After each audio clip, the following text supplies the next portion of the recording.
Souviens-toi de ces paroles. Le Seigneur est mon berger, je ne manquerai de rien. Cette déclaration n'est pas une simple promesse, c'est une loi spirituelle. Chaque mot prononcé par Dieu renferme une puissance capable de transformer la pauvreté en abondance, la peur en confiance et le manque en provision divine. La pauvreté n'est pas une identité, c'est une saison que la foi peut inverser. Si tu écoutes ce message aujourd'hui, ce n'est pas un hasard. Dieu veut ouvrir tes yeux sur un secret biblique que beaucoup ignorent. Car dans sa parole, il a déposé un psaume précis qui active la bénédiction financière et la multiplication surnaturelle. Mais avant d'aller plus loin, prends un instant pour t'abonner à cette chaîne Lumière de Sion et pour aimer cette vidéo. Ce simple geste est un acte de foi. Il dit à ton âme « Je me prépare à recevoir » et écris en commentaire cette phrase prophétique « Je déclare que l'abondance de Dieu coule dans ma vie ». En la déclarant, tu invites le ciel à sceller ta foi. Aujourd'hui, tu vas découvrir que la prospérité divine n'est pas réservée à quelques élus. Elle est l'héritage de chaque enfant de Dieu qui marche dans l'obéissance et la confiance. Tu vas comprendre comment un simple psaume peut devenir une clé spirituelle, un code de bénédiction qui ouvre les portes du surnaturel. Beaucoup prient pour l'argent, mais peu prient pour la sagesse de le recevoir et de le gérer selon Dieu. Ce message t'apprendra à entrer dans cette dimension où la pauvreté perd son pouvoir, où chaque besoin trouve une réponse et où ta vie devient un témoignage vivant de la fidélité divine. Reste jusqu'à la fin, car nous allons ensemble méditer ce psaume de la provision céleste et faire une prière qui déclenchera le mouvement de Dieu dans tes finances et dans ton cœur. Dans la parole de Dieu, l'abondance n'est pas une récompense, c'est une alliance. Depuis la Genèse, Dieu a placé en l'homme le mandat de dominer, de fructifier et de multiplier. Quand Dieu a dit à Abraham « Je te bénirai et tu seras une bénédiction », il a établi un principe éternel. Celui qui marche dans la fidélité attire la prospérité du ciel. Pourtant, beaucoup de croyants vivent encore dans la pauvreté, non parce que Dieu les a oubliés, mais parce qu'ils ignorent les lois spirituelles qui régissent la provision divine. Jésus lui-même, lorsqu'il marchait sur la terre, parlait plus souvent de la gestion des ressources et du cœur de l'homme face à l'argent que de tout autre sujet pratique. Il savait que la richesse n'est jamais une question de quantité, mais de mentalité et de foi. La pauvreté, dans le royaume, n'est pas simplement un manque matériel, c'est une illusion du diable pour t'empêcher de voir ce que Dieu a déjà préparé pour toi. C'est pourquoi le psalmiste déclare avec autorité « Le Seigneur donne la richesse, et il abaisse, il élève et il comble. » Ce psaume dont nous parlerons aujourd'hui agit comme une clé de libération pour quiconque le médite avec foi. Il réveille la conscience spirituelle et brise les malédictions héritées du manque, des dettes et de la stérilité financière. Le Christ est venu non seulement pour sauver ton âme, mais aussi pour te délivrer de toute forme de servitude, y compris celle du manque. Sur la croix, il a porté la couronne d'épines, symbole de la malédiction du sol, afin que toi, enfant de Dieu, tu n'aies plus jamais à labourer dans la peine sans récolter.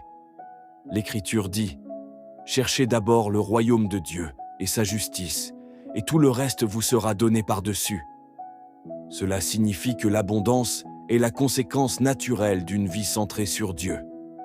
Elle n'est pas une fuite du monde, mais une manifestation du royaume dans ce monde.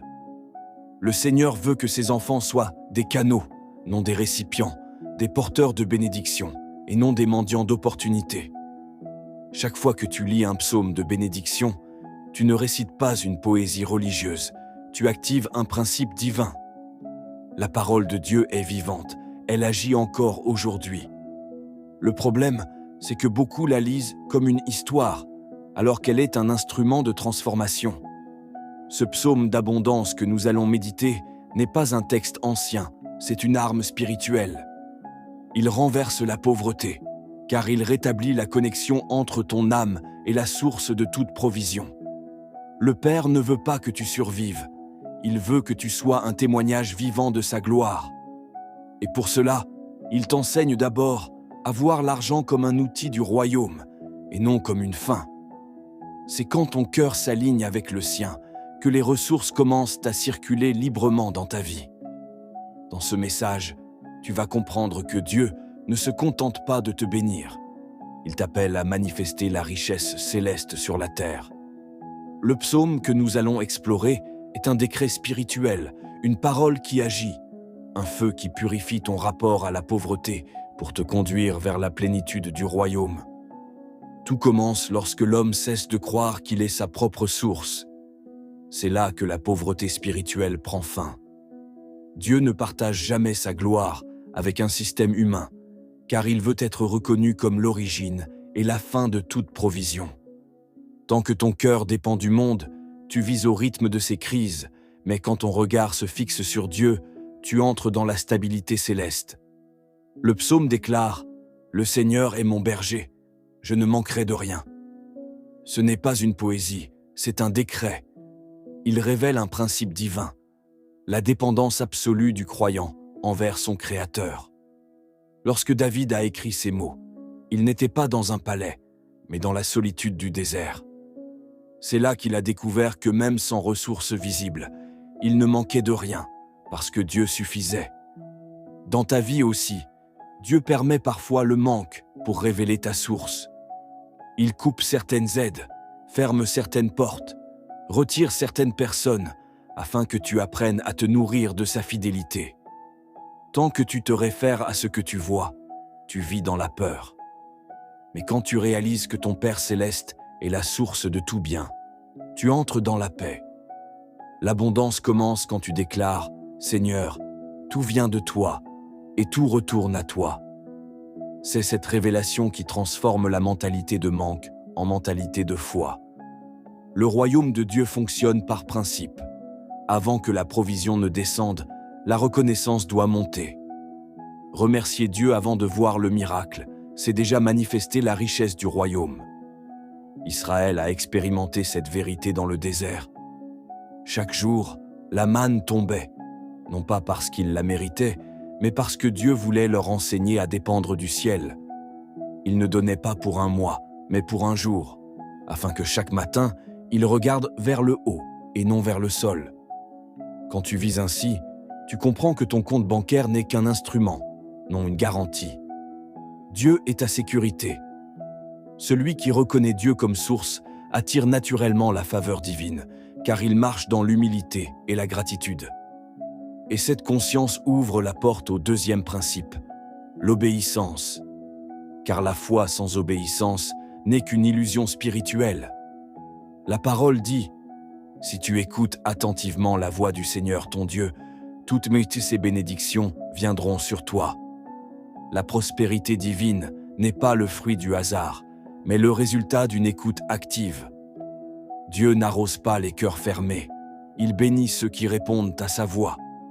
L'obéissance est la graine la plus puissante que tu puisses semer. Elle ne se limite pas à suivre des règles, elle exprime l'amour et la confiance.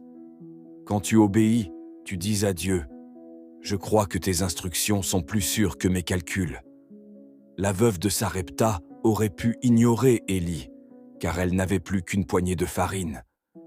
Mais son obéissance a déclenché un flot ininterrompu de provisions. C'est ainsi que Dieu agit. Il teste ta foi à travers des décisions ordinaires. Il te demande parfois de donner alors que tu manques, de pardonner alors que tu souffres, ou d'agir alors que tu n'as aucune certitude.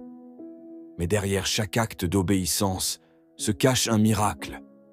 L'abondance n'est pas la conséquence de la chance, c'est la conséquence du courage d'obéir.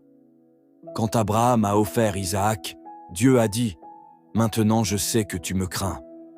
Et à cet instant, le bélier de la provision est apparu. Cela signifie que chaque fois que tu passes l'épreuve de l'obéissance, Dieu libère une bénédiction qui t'attendait déjà. Le ciel ne réagit pas à tes plaintes, il réagit à ta foi. Et la foi se prouve dans l'action. C'est pourquoi l'obéissance attire le mouvement de Dieu dans les finances, dans la santé, dans les relations, dans la destinée. Elle ferme la porte à la pauvreté parce qu'elle ouvre celle de la bénédiction. Si tu veux marcher dans la richesse du royaume, cesse de demander des signes et commence à agir selon la parole. Car l'obéissance est le langage que le ciel comprend le mieux. Elle n'est pas toujours confortable, mais elle est toujours fructueuse. Souvent, Dieu t'appelle à poser un acte qui semble illogique pour produire un résultat miraculeux. C'est ainsi qu'il t'entraîne à dépendre de lui, plutôt que de la logique humaine. Quand tu obéis sans tout comprendre, tu montres que tu reconnais Dieu non seulement comme source, mais aussi comme maître. Et c'est alors que l'abondance devient inévitable. L'obéissance n'est pas une perte, c'est un investissement spirituel. Chaque « oui » prononcé dans la foi te rapproche de ton miracle.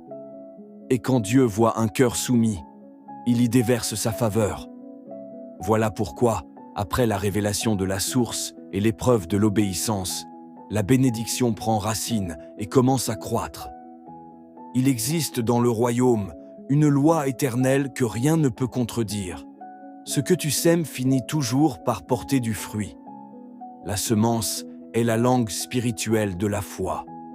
Chaque fois que tu donnes, que tu pardonnes, que tu sers ou que tu bénis, tu libères une énergie divine qui revient multipliée. Ce n'est pas une transaction commerciale avec Dieu, c'est une alliance d'amour et de confiance. Le psaume dit « Celui qui sème avec larmes moissonnera avec chant d'allégresse ». Cette vérité révèle un mystère.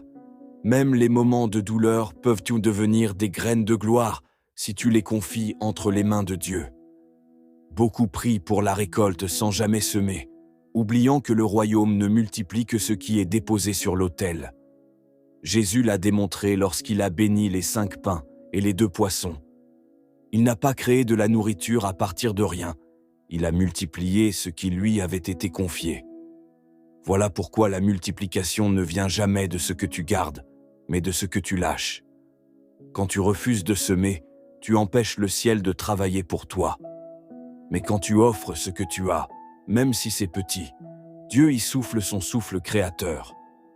Dans le royaume, la semence n'est jamais une perte, c'est un acte prophétique. Elle parle dans le monde spirituel. Chaque don, chaque acte de générosité, chaque geste d'amour attire la faveur de Dieu, car tu ressembles à ton Père qui donne sans compter. Le diable, lui, veut te convaincre que donner te vide. Mais en vérité, donner te remplit, car cela brise l'esprit d'avarice et ouvre la porte à la multiplication. Souviens-toi, la veuve qui a offert 2 petites pièces a ému le cœur de Jésus, non par le montant, mais par le cœur avec lequel elle a donné. Dieu ne regarde pas la taille de la semence, mais la profondeur de la foi. Et dans ce psaume, le Seigneur promet de combler celui qui sème avec foi. Quand tu comprends cela, tu changes de mentalité. Tu ne demandes plus à Dieu de te bénir, tu deviens une bénédiction. Tu sèmes des paroles de vie, tu offres ton temps, tu aides les autres, même quand toi-même tu traverses des difficultés, et c'est dans ce don de soi que tu vois la main de Dieu se manifester. Tout ce que tu mets entre ses mains devient fécond. C'est ainsi que la semence attire la multiplication, et c'est aussi ainsi que Dieu purifie ton cœur. Car pour donner sans attendre en retour, il faut un cœur libre. Et c'est là que se manifeste le 4e principe. La pureté du cœur attire la faveur divine. Dieu n'accorde pas sa richesse à ceux qui ne veulent pas la posséder pour eux-mêmes, mais à ceux dont le cœur est aligné avec le sien. La prospérité céleste n'est pas une question de possession, mais de disposition intérieure. Le Christ a dit « Heureux ceux qui ont le cœur pur, car ils verront Dieu ». Cela veut dire que la pureté ouvre la vision. Quand ton cœur est pur, tu vois Dieu dans tes finances, dans ton travail, dans tes relations, dans tes projets. Tu discernes ses plans même dans les saisons de sécheresse. Regarde Joseph, trahi, vendu, emprisonné. Il aurait pu se durcir, se venger ou abandonner sa foi. Mais il a gardé son cœur pur. Il a refusé l'amertume, il a choisi la fidélité. Et c'est cette pureté qui a fait de lui un canal de faveur. Dieu l'a élevé au-dessus de ceux qui l'avaient rejeté, parce qu'il avait un cœur pur. Avant chaque élévation, Dieu purifie ton intention. Il ne veut pas que la bénédiction te perde, il veut qu'elle t'accomplisse.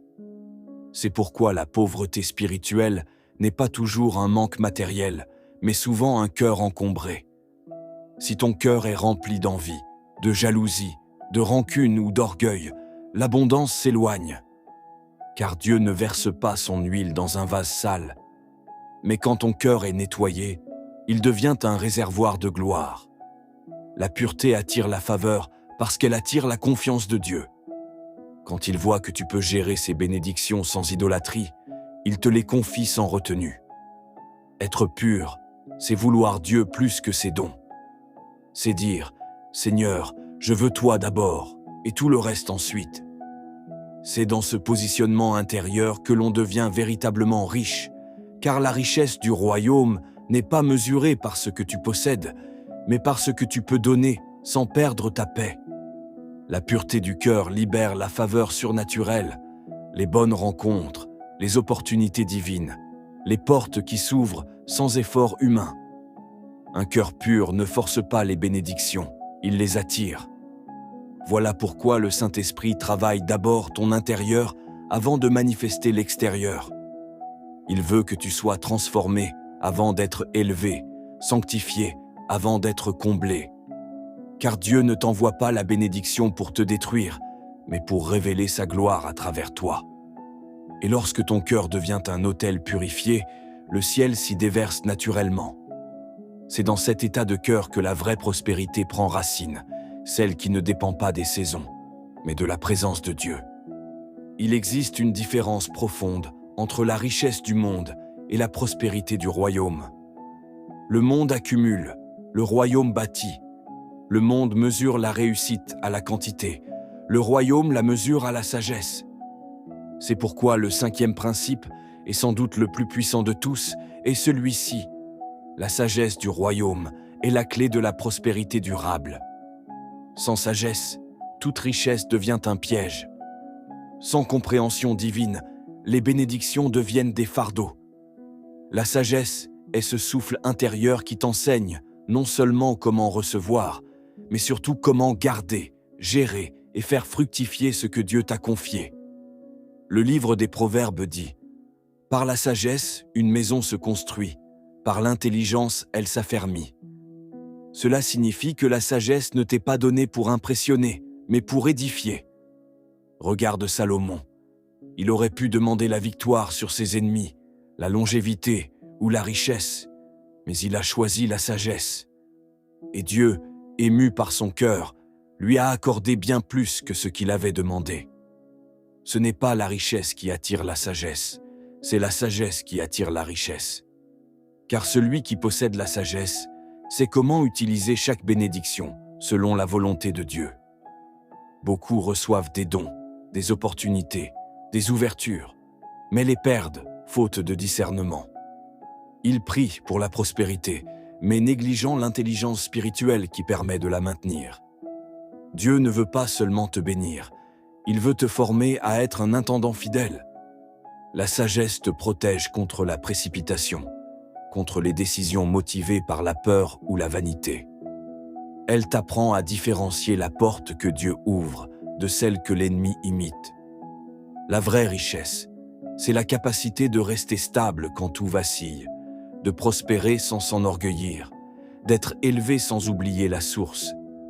La sagesse du royaume est un manteau, un parfum invisible qui attire la faveur, la paix et la stabilité. Elle t'enseigne à gérer le visible avec une vision éternelle.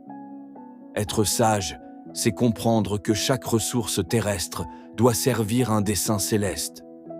C'est investir dans l'amour, dans la bonté, dans la vérité, car ce sont là les devises éternelles du royaume.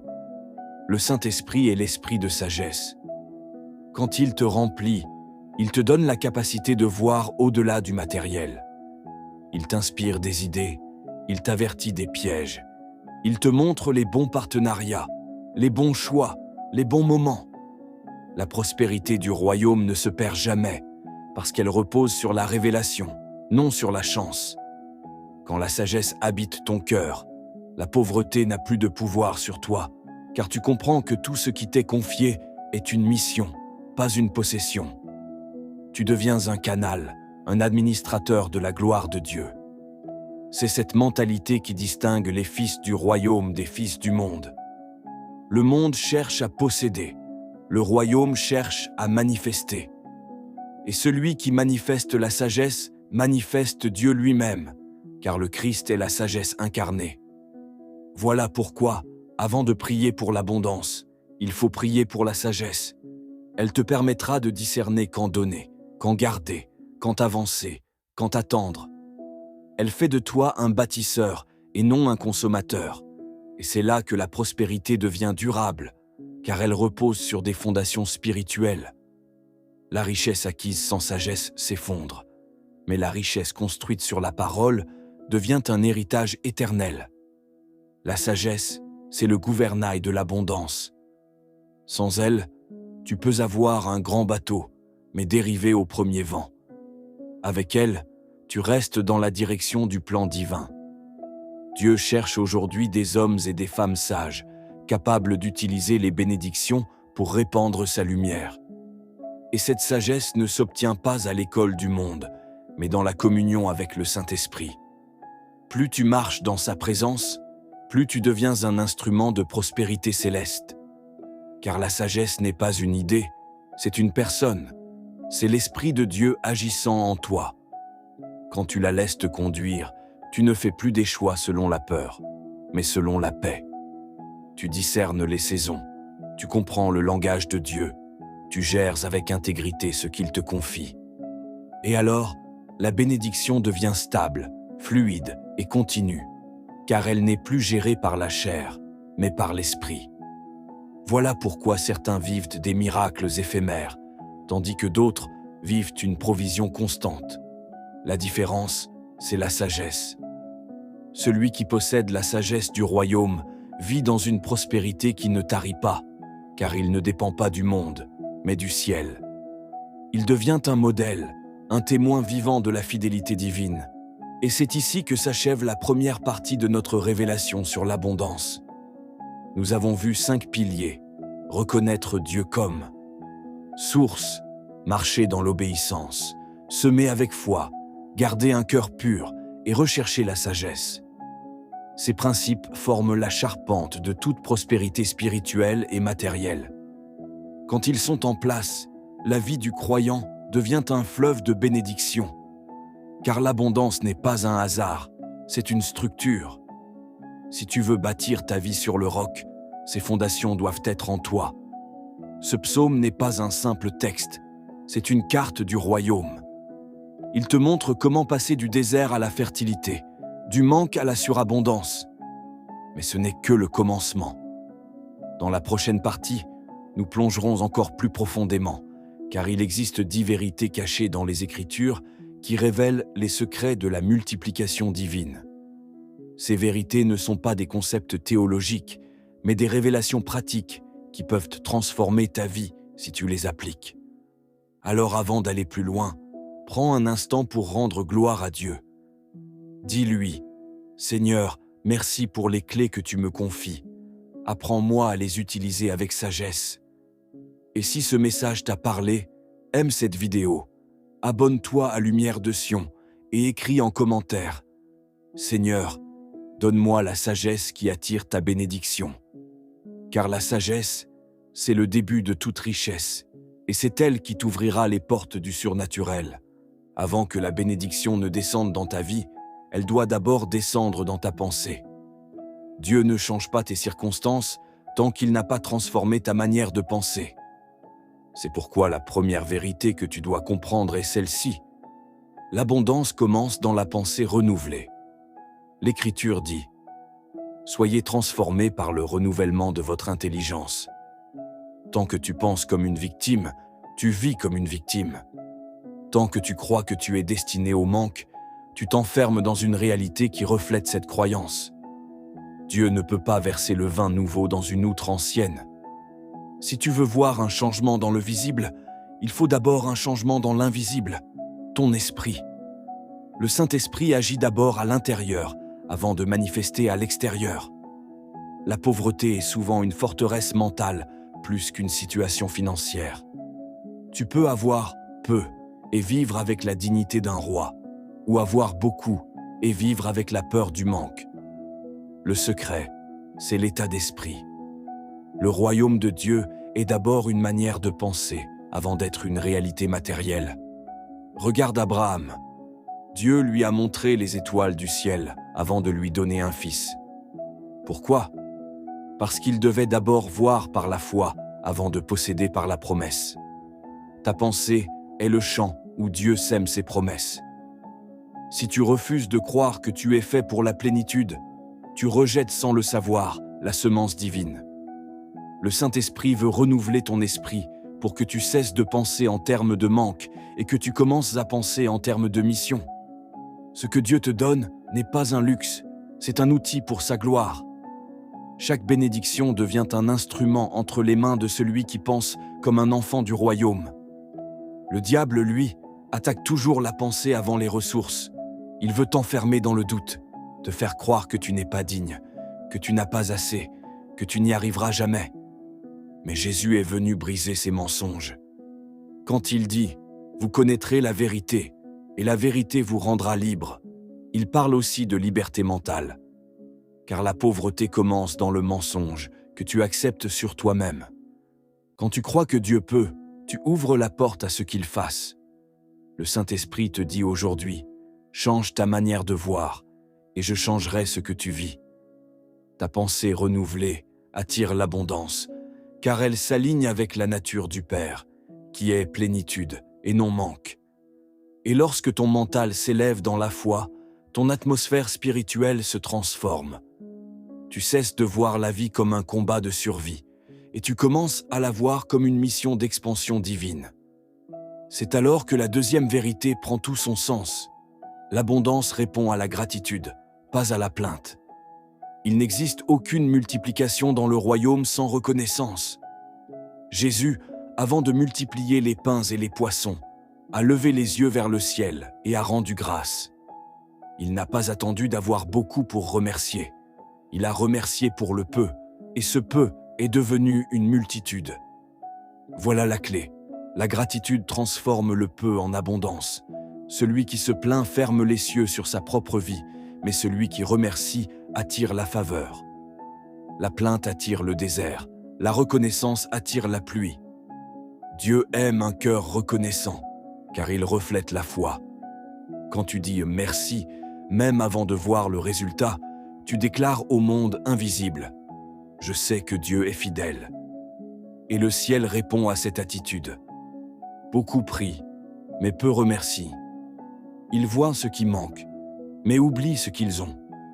Pourtant, la reconnaissance est une arme spirituelle puissante. Elle te libère de la comparaison, de l'amertume et du doute. Elle change ta perception et attire la bénédiction. Chaque fois que tu remercies Dieu pour une petite victoire, tu donnes à ton âme la force de recevoir la grande. Le psalmiste disait « Mon âme, bénis le Seigneur, et n'oublie aucun de ses bienfaits. » C'est une attitude de foi, se souvenir au lieu de murmurer, louer au lieu de se plaindre. Dieu ne multiplie pas les plaintes, il multiplie les louanges. Et la gratitude ne dépend pas des circonstances, elle dépend de la vision. Ce n'est pas le bonheur qui produit la reconnaissance, c'est la reconnaissance qui produit le bonheur. Celui qui remercie même dans le désert prépare déjà la pluie. Tu veux voir ta vie changer ? Commence à dire merci là où tu disais « Pourquoi moi ?» Remercie Dieu pour chaque respiration, pour chaque nouvelle journée, pour chaque leçon apprise, même dans la douleur. Car tout concourt au bien de ceux qui aiment Dieu. Quand tu rends grâce, tu confesses que ton histoire est entre de bonnes mains. Et cette attitude attire les ressources, les idées, les opportunités et les connexions divines. La gratitude est magnétique. Elle attire ce que le découragement repousse. Si tu veux activer l'abondance divine, apprends à dire merci avant le miracle. Dieu te teste souvent non pas avec le manque, mais avec le peu. Vas-tu le mépriser ou le sanctifier par la reconnaissance. Celui qui loue Dieu pour une porte entr'ouverte verra des portes s'ouvrir sans effort. L'abondance est un écho de ton cœur reconnaissant. La gratitude est la respiration de la foi. Quand elle devient ton style de vie, le ciel te considère comme un bon intendant de la grâce. Et c'est dans cet état d'esprit que Dieu commence à te confier davantage. Car la reconnaissance est la preuve que tu es prêt à gérer plus. Si tu veux voir le miracle, commence par dire merci pour la promesse. La troisième vérité est l'une des plus ignorées, mais aussi l'une des plus puissantes. Le pardon libère le canal de la bénédiction. Beaucoup prient pour la prospérité, mais gardent un cœur fermé. Ils demandent à Dieu de leur donner, alors que leur âme est encore encombrée par la rancune, la colère, la déception. Or, Dieu ne déverse pas sa gloire dans un cœur qui refuse de pardonner. Jésus a dit « Pardonne et tu seras pardonné ».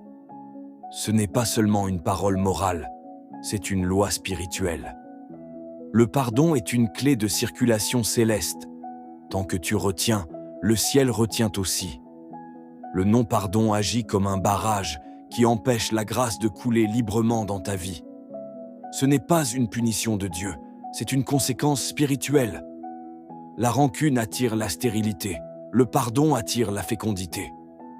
Beaucoup se sentent bloqués non pas parce que Dieu les a oubliés, mais parce qu'ils ont fermé leur propre canal de bénédiction. Le Saint-Esprit te dit aujourd'hui, libère pour être libéré. Pardonner ne signifie pas excuser le mal, mais se libérer du poison. Tant que tu gardes la haine, tu nourris une chaîne invisible qui te retient dans le manque. Le pardon est un acte de puissance, non de faiblesse. Il ne change pas le passé, mais il libère ton avenir. Lorsque tu pardonnes, tu ouvres ton cœur pour que Dieu le remplisse à nouveau. C'est dans cette ouverture que la guérison et la prospérité se rencontrent. Le pardon attire la paix, et la paix attire la faveur. Regarde Joseph encore. Il aurait pu se venger de ses frères, mais il a choisi de les bénir. Et c'est cette attitude qui a attiré la bénédiction de Dieu sur toute sa génération. Le pardon n'est pas une émotion, c'est une décision spirituelle qui active le mouvement du ciel. Quand tu pardonnes, tu réalignes ton cœur avec celui du Père. Et un cœur aligné est un cœur béni. C'est la raison pour laquelle certaines prières sont exaucées dès qu'un croyant libère son cœur. Ce n'est pas toujours ton jeûne ou ta persévérance qui attire le miracle, c'est ton relâchement intérieur. Dieu te demande parfois de pardonner avant de te bénir, car il veut que ta victoire soit pure. Tu ne peux pas avancer dans l'abondance avec un cœur chargé de chaînes.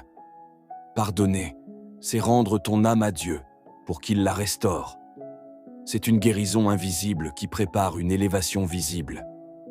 Et une fois que ton cœur est libéré, Dieu commence à reconstruire ce que la haine avait détruit. C'est ici que s'ouvre la quatrième vérité. L'abondance obéit à la loi du travail divin.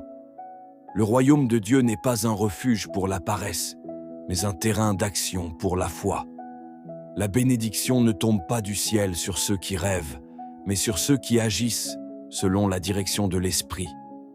L'Écriture dit « Tout ce que ta main trouve à faire, fais-le avec force ». Dieu bénit les mains qui travaillent, car le travail est un acte de foi. Quand tu agis, tu montres à Dieu que tu crois en sa promesse. La prospérité n'est pas magique, elle est stratégique.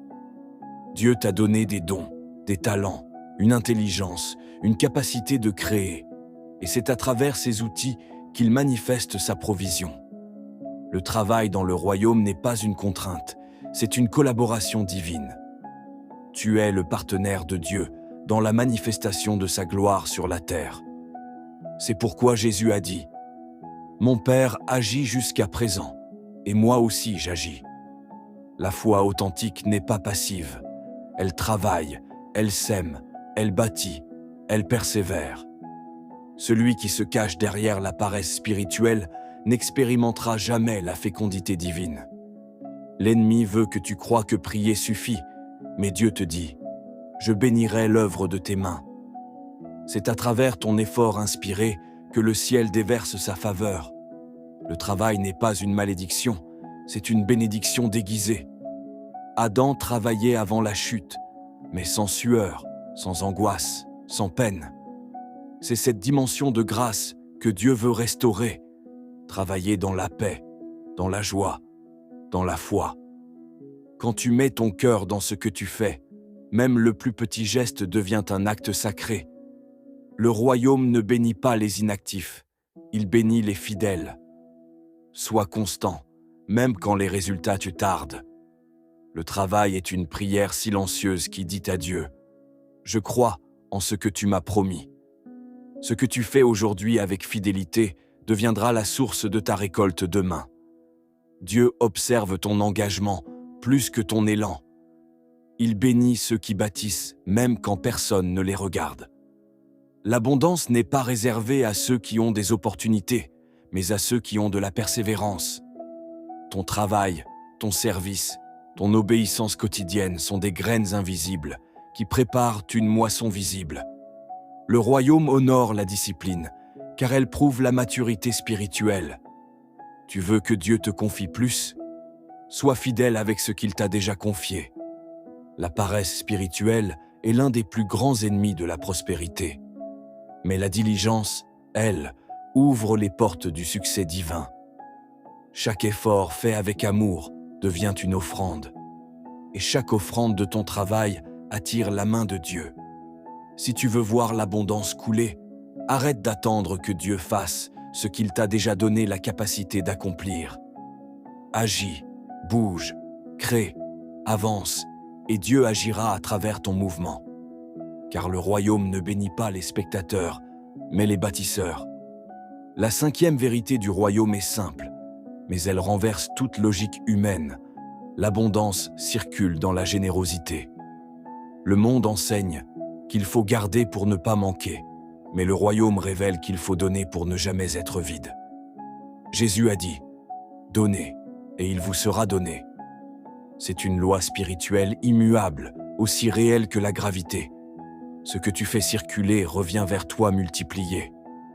Dieu ne te bénit pas pour que tu accumules, mais pour que tu distribues. Le royaume fonctionne comme un fleuve. Dès que tu veux retenir l'eau, elle devient stagnante.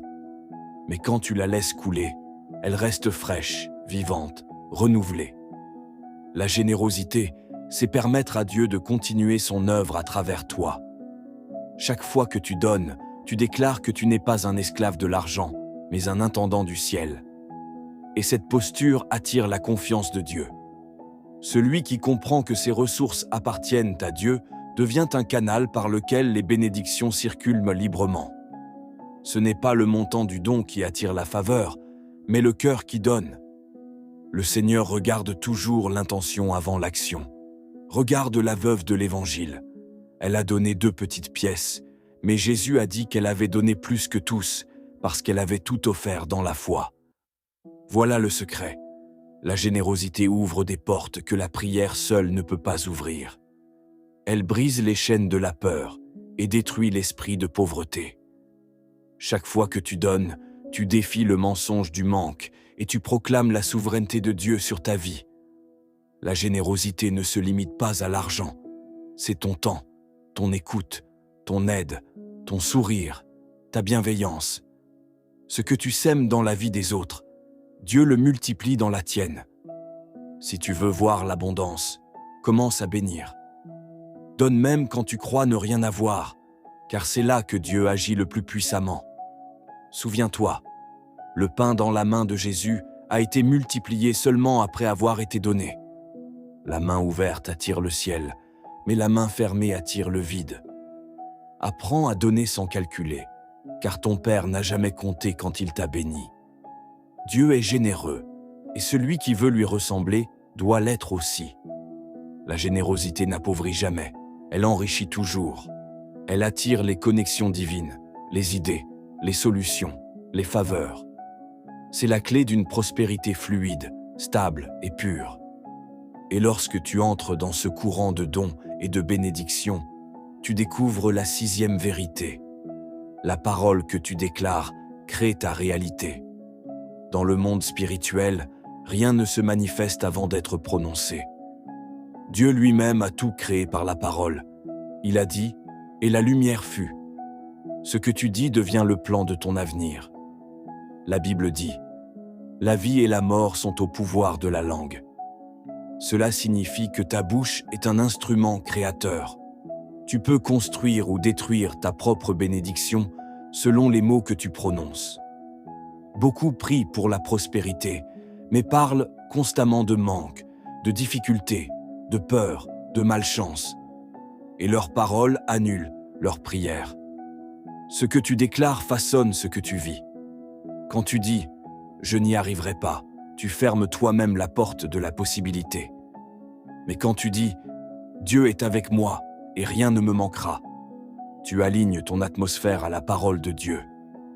La foi parle avant de voir.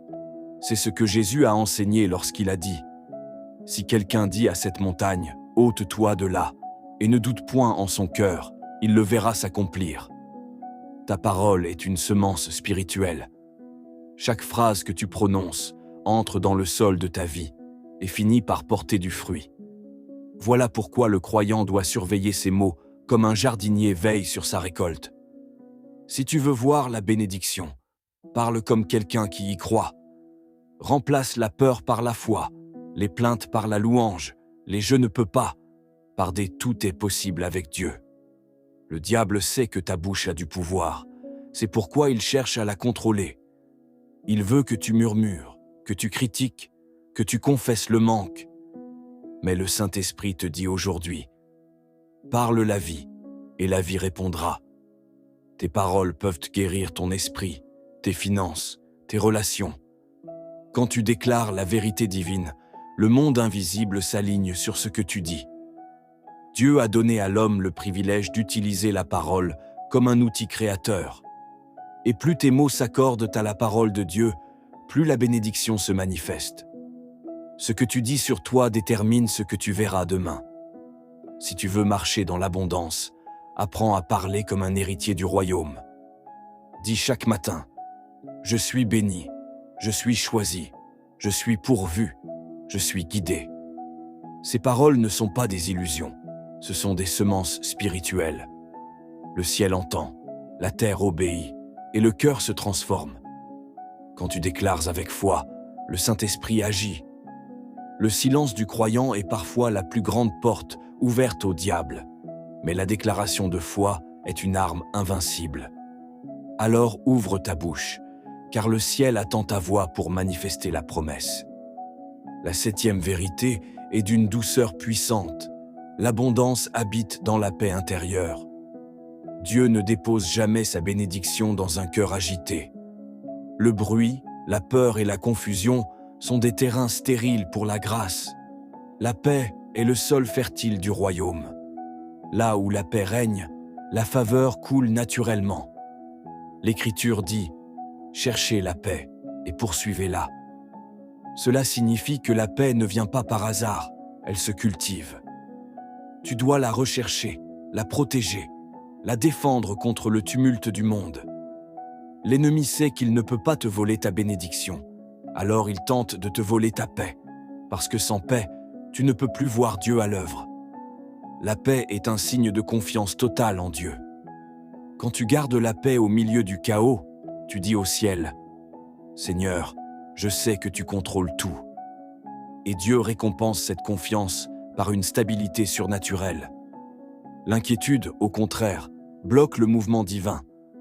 Jésus a dit « Ne vous inquiétez de rien ». L'inquiétude est une prière à l'envers. C'est parler au problème au lieu de parler à Dieu. Chaque fois que tu choisis la paix, tu invites le Saint-Esprit à régner. C'est pourquoi certaines personnes prospèrent, même dans des environnements instables. Elles ont la paix, et cette paix attire la prospérité. Dieu bénit les cœurs paisibles, parce qu'ils deviennent des refuges pour sa présence. Tu veux marcher dans l'abondance? Alors, apprends à te taire quand tout s'agite, à prier au lieu de paniquer, à remercier au lieu de douter. Car le ciel se manifeste dans le calme. Regarde Jésus. Dans la tempête, il dormait. C'est cela, la foi mature. Rester en paix, même quand tout semble perdu. La paix intérieure est une arme spirituelle. Elle te permet de discerner les opportunités divines sans être aveuglé par la peur. Là où il y a la paix, il y a la clarté. Là où il y a la paix, il y a la prospérité. Dieu veut t'apprendre à bâtir ta vie à partir de ce lieu de repos intérieur. Ne laisse pas les circonstances décider de ton humeur. Décide d'être en paix parce que tu crois. Et quand la paix devient ton atmosphère, le Saint-Esprit y déverse les trésors du royaume. Car la prospérité extérieure commence toujours par une paix intérieure. C'est à ce moment que la 8e vérité s'élève. L'obéissance dans les petites choses prépare les grandes. Dans le royaume, rien n'est insignifiant. Dieu observe comment tu gères le peu avant de te confier le beaucoup. Jésus a dit « Celui qui est fidèle dans les petites choses l'est aussi dans les grandes ». Beaucoup veulent les grandes bénédictions, mais refusent la discipline du quotidien. Ils veulent être vus dans le palais sans avoir été formés dans le champ. Pourtant, c'est dans les détails cachés que Dieu mesure la fidélité. L'obéissance dans les petites choses est un test spirituel. Quand tu choisis d'être honnête même quand personne ne te regarde, quand tu accomplis ton devoir sans murmurer, quand tu restes fidèle dans le service même sans reconnaissance, Dieu prend note.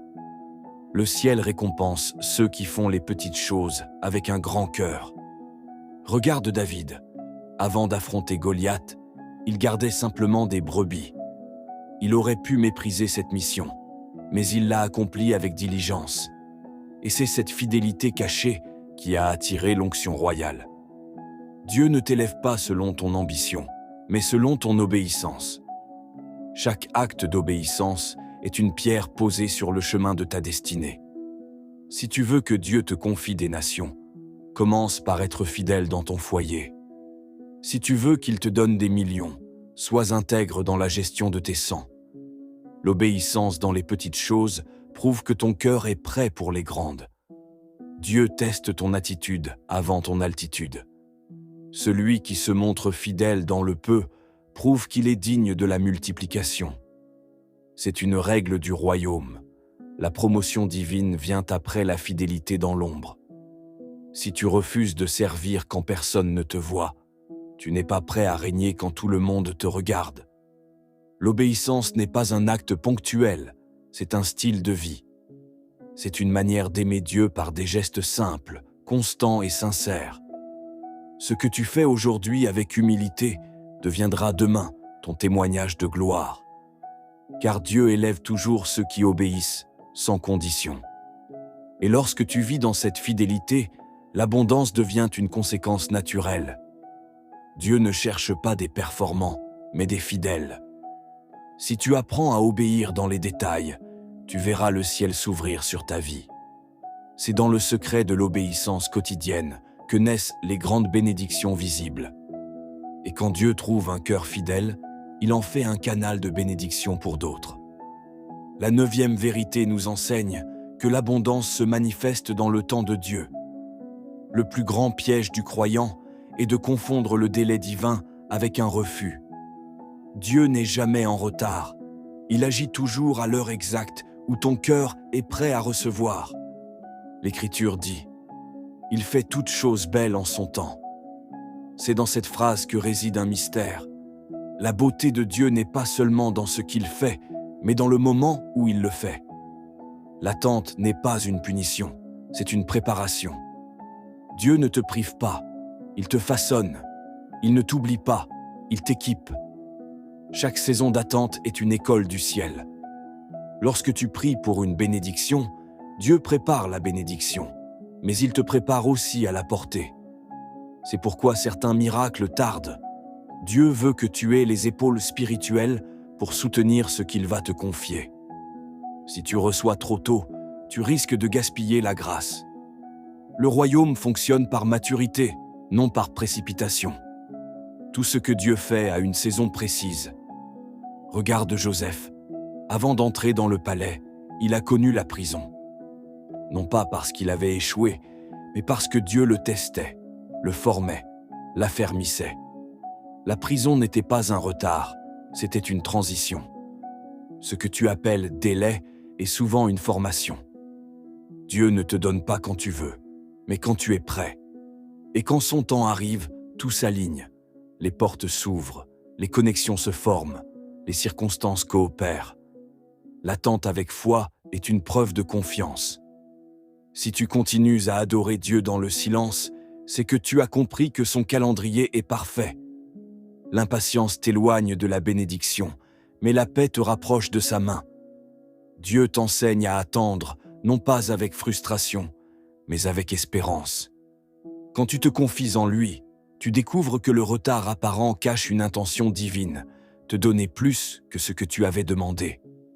Dieu ne répond jamais non, il répond « pas encore ». Il travaille dans l'invisible, pendant que tu restes fidèle dans le visible.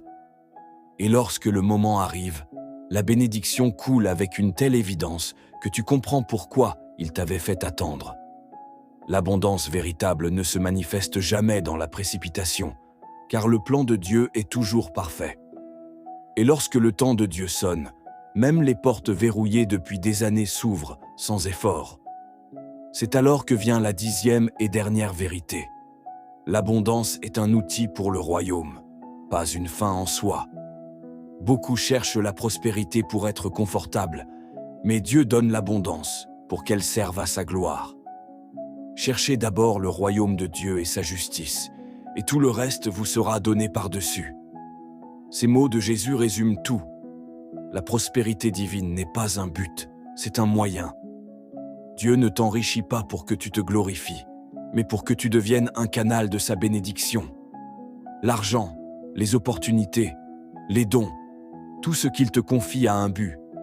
Avancer le royaume sur la terre. Quand tu comprends cela, tu changes de posture. Tu ne demandes plus pour toi, mais pour servir. Dieu ne confie jamais ses trésors à un cœur égoïste. Il cherche des intendants, pas des consommateurs. L'abondance devient dangereuse entre les mains de celui qui oublie sa mission, mais elle devient miraculeuse entre les mains de celui qui sert. Regarde Abraham. Dieu l'a béni pour qu'il soit une bénédiction. Voilà le modèle du royaume. La bénédiction n'est pas un signe de supériorité, c'est un appel à la responsabilité. Tu n'es pas béni pour impressionner, tu es béni pour impacter. Chaque ressource que Dieu place dans ta main est une graine d'éternité. Quand tu utilises ton abondance pour nourrir, aider, bâtir, enseigner, tu deviens un collaborateur de Dieu dans son œuvre. Et plus tu es fidèle dans cet appel, plus il multiplie ce qu'il t'a confié. C'est un cercle vertueux. Donner pour le royaume attire la multiplication céleste. La vraie prospérité, c'est de pouvoir dire comme Jésus: « Ma nourriture est de faire la volonté de celui qui m'a envoyé. » Quand l'abondance devient une adoration, le ciel te fait confiance. Le danger du monde, c'est de croire que la richesse donne la liberté, alors qu'en réalité, seule la soumission à Dieu la procure. Être libre, c'est savoir que rien ne te possède, que tout ce que tu as appartient à ton Père. L'abondance du royaume t'élève sans t'enchaîner. Elle te rend capable de donner sans crainte, d'aider sans attendre, d'aimer sans compter. C'est cette maturité spirituelle que Dieu cherche. Il veut des fils et des filles capables d'administrer ses trésors avec sagesse et amour. Si tu veux recevoir plus, commence par utiliser ce que tu as pour la gloire de Dieu. Car il ne multiplie jamais pour l'orgueil, mais pour la mission. Chaque bénédiction devient alors une prédication silencieuse de sa bonté. Le monde verra en toi un reflet de sa générosité. Et quand les gens te demanderont comment tu fais pour prospérer, tu répondras « Ce n'est pas moi, c'est le Seigneur ». C'est ainsi que Dieu est glorifié à travers ton abondance. Voilà le but ultime, que ta vie devienne un témoignage vivant de sa fidélité. L'abondance n'est pas le sommet, c'est le service. Elle n'est pas la destination, c'est la plateforme depuis laquelle tu manifestes le royaume. Quand tu vis pour Dieu, tout ce que tu touches prospère, non parce que tu le cherches, mais parce que tu le sers. Et c'est là que la paix, la joie et la provision deviennent ton atmosphère naturelle. C'est ainsi que se clôt cette deuxième grande révélation. 10 vérités, 10 piliers du royaume, 10 chemins vers la plénitude spirituelle et matérielle. La pensée renouvelée, la gratitude, le pardon, le travail, la générosité, la parole, la paix, l'obéissance, le temps de Dieu et la mission. Ensemble, elles forment le code spirituel de l'abondance. Celui qui les comprend et les applique ne vit plus dans le hasard, mais dans la bénédiction constante. La prospérité n'est plus un rêve, elle devient un style de vie aligné à la volonté du Père. Si tu veux que ces vérités s'enracinent en toi, répète cette prière dans ton cœur. Seigneur, apprends-moi à attendre ton temps, à donner pour ton royaume et à marcher selon tes voies. Car tout commence et tout s'accomplit en lui. Si ce message t'a éclairé, aime cette vidéo, abonne-toi à Lumière de Sion et écris en commentaire. Mon abondance servira la gloire de Dieu. Que cette parole soit ton engagement et ton témoignage. Le royaume n'attend plus, il se manifeste en toi. L'abondance ne se vit pas par hasard, elle s'expérimente dans le quotidien de celui qui marche main dans la main avec Dieu. La révélation seule ne suffit pas, il faut la mise en pratique. Le royaume de Dieu ne se manifeste pas seulement dans les grandes prières, mais dans les petits gestes d'obéissance qui transforment ta vie. Aujourd'hui, le Saint-Esprit t'invite à entrer dans un style de vie où chaque décision devient une déclaration de foi. Le premier pas vers cette transformation, c'est de te souvenir chaque matin que tout appartient à Dieu. Quand tu te lèves, commence ta journée en disant « Seigneur, merci pour ce souffle de vie, merci pour cette journée, elle est à toi ». Cette simple phrase repositionne ton cœur. Elle te rappelle que tout ce que tu as, tu ne le possèdes pas, tu l'administres pour la gloire de ton Père. Ensuite, apprends à sanctifier ton travail. Qu'il s'agisse d'une activité professionnelle, d'un service, d'un projet ou même d'une tâche ordinaire. Fais-le avec excellence et amour. La prospérité ne se trouve pas dans le prestige du travail, mais dans la fidélité du cœur. Quand tu accomplis une tâche en silence, avec un esprit de gratitude, le ciel te regarde. Le royaume s'étend à travers les mains qui servent avec fidélité. Dieu honore ceux qui font le bien quand personne ne les voit. La transformation spirituelle commence toujours là, dans le secret de l'obéissance quotidienne. Le monde court après la réussite, mais les enfants du royaume courent après la présence de Dieu. Et c'est dans cette présence que la réussite vient naturellement. Quand tu marches dans la paix, la patience et la foi, Dieu orchestre des connexions invisibles en ta faveur. Tu n'as pas besoin de forcer les choses, tu as seulement besoin de marcher dans la confiance. L'abondance ne se conquiert pas, elle se manifeste quand ton cœur est en paix avec le ciel. Ferme les yeux un instant et imagine-toi comme un arbre planté près des eaux. Tu ne cours pas, tu ne cherches pas, tu reçois. Tes racines plongent dans la parole, tes branches s'élèvent dans la foi, et les fruits apparaissent sans effort. C'est cela, la vraie prospérité. Porter du fruit en son temps, sans agitation, sans peur, sans comparaison. Dieu veut que tu entres dans cette dimension de repos, où tu ne te bats plus pour survivre, mais où tu vis pour servir. La transformation commence lorsque tu arrêtes de demander à Dieu de changer les choses autour de toi et que tu lui demandes de changer ce qu'il y a en toi. C'est ton intérieur que le Saint-Esprit veut restaurer. Il veut guérir ta vision du manque. Il veut renouveler ton rapport à la bénédiction. Il veut t'apprendre à recevoir sans idolâtrer. Dieu ne veut pas seulement t'enrichir, il veut t'éduquer spirituellement. Il veut que tu apprennes à faire confiance, même quand le ciel semble silencieux. C'est souvent dans les moments d'incertitude que ton caractère spirituel se construit. Quand tu continues de louer, même sans comprendre, tu deviens inébranlable. Et c'est à ce moment-là que l'abondance spirituelle attire l'abondance matérielle. Le royaume ne récompense pas la précipitation, il récompense la constance. Persévère dans la prière, même quand rien ne bouge. Continue de semer la bonté, même si personne ne te rend grâce. Continue de donner, même quand tu ne vois pas encore la récolte. Car le ciel ne ment jamais. Chaque semence revient au centuple à celui qui ne se lasse pas. Mais pour que cette foi devienne vivante, tu dois apprendre à écouter la voix du Saint-Esprit dans les petites choses. Il parle à ton cœur avant de parler à ton entourage. Il te dit « Commence là où tu es. Pardonne, sois reconnaissant, sois fidèle. » C'est dans cette simplicité que réside la profondeur. Et plus tu avances, plus tu réalises que la vraie prospérité ne se mesure pas à ce que tu possèdes, mais à ce que tu es devenu. Dieu ne cherche pas des portefeuilles remplis, il cherche des âmes transformées. L'argent passe, les bénédictions changent, mais un cœur en paix demeure pour l'éternité. Le Saint-Esprit veut t'apprendre à marcher dans cette dimension céleste où tu es riche en paix, riche en amour, riche en espérance. Il veut faire de toi un ambassadeur du royaume sur la terre. Et pour te l'enseigner, permets-moi de te raconter une histoire inspirée des cieux. Un jour, dans une cité céleste, un jeune homme nommé Elior entra dans le temple de la lumière.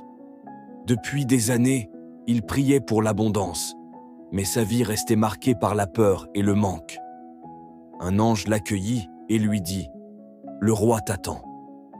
Tremblant, Elior entra dans une salle éclatante. Sur un trône de cristal, le roi, symbole du Père éternel, l'attendait. Elior tomba à genoux et dit « Seigneur, pourquoi ma vie reste-t-elle stérile alors que je t'aime de tout mon cœur ?»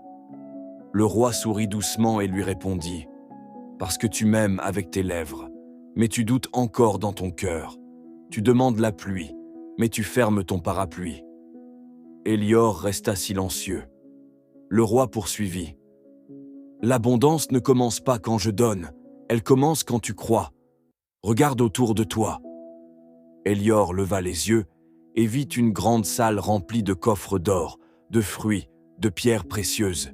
« Seigneur, tout cela, c'est pour moi ?» demanda-t-il. Le roi répondit « Non, c'est en toi. Ce trésor, je l'ai déposé dans ton esprit depuis ta naissance, mais la peur, la plainte et le doute l'ont enfoui. Ma parole est la clé qui ouvre ces coffres. Chaque fois que tu déclares ma promesse, une porte s'ouvre.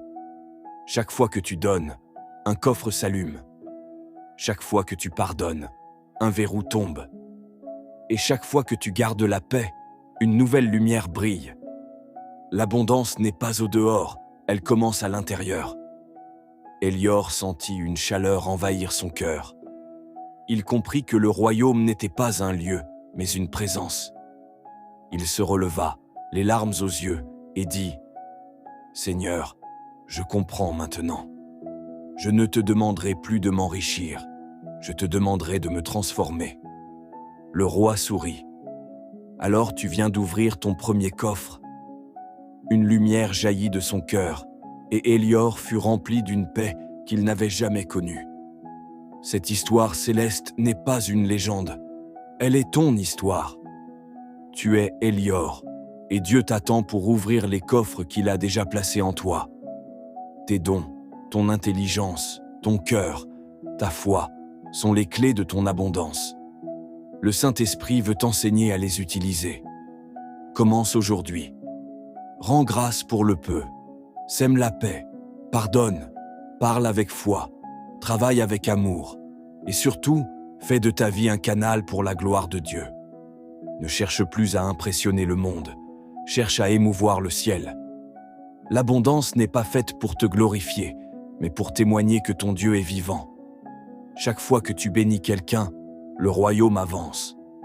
Chaque fois que tu aides une âme, une étoile s'allume dans le ciel spirituel.